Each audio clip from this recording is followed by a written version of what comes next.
Are you struggling right now to find a solution to that existential problem within your program or one of your organizations?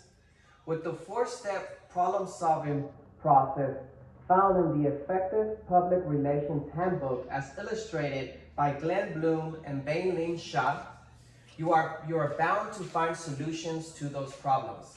Today, we're gonna focus on the 4 steps of the problem-solving process, and then we're gonna identify which one of those steps is the most important.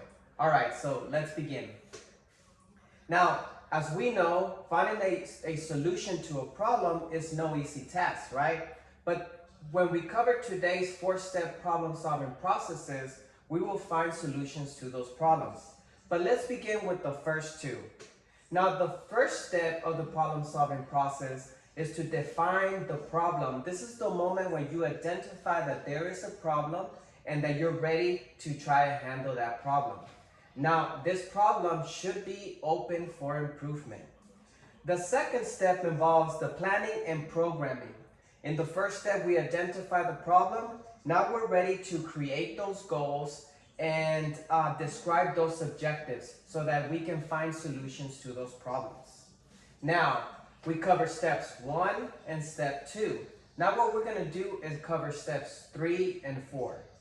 Now you, as a problem solver in step 3, you're going to identify those specific objectives, the things that you want to accomplish, and put those to work, but you have to remember what your goals are.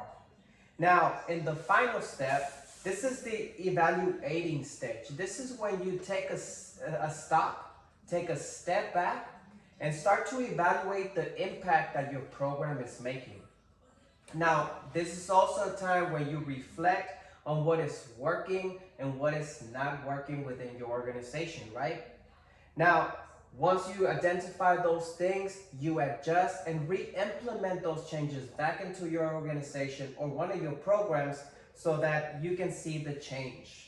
Now, we identified all 4 stages or steps of the problem-solving process. Now let's identify which one of those steps is the most important. Now, step 1, as you may imagine, is the most important because this is when you identify that there is a problem and that it's open for improvement. You begin to explore and examine that problem. You look at the opinions that some of the members in your organization may have. And then you also look at the policies that are in place that may be affecting your program or your organization. Now, there may be external factors that may be in place right now that may be affecting that, like poor customer appreciation. It may be an external factor like a public emergency, something that you need to handle that's going on outside of your organization. And sometimes you may just be falling short of achieving your mission statement. But whatever it may be, the most important part here is that you recognize that there is a problem and you're ready to execute that problem. In closing, today we discussed the 4 steps of the problem-solving process, right? We identified that step 1 is the most important. Now, with that, if you follow the 4-step problem-solving process, you will be effective. We hit a lot on how number 1 step is the most important, and we need to pay a lot of attention to that step. Now, problems do pop up all of the time, right? And so we need to be focused on those problems because they come up all the time.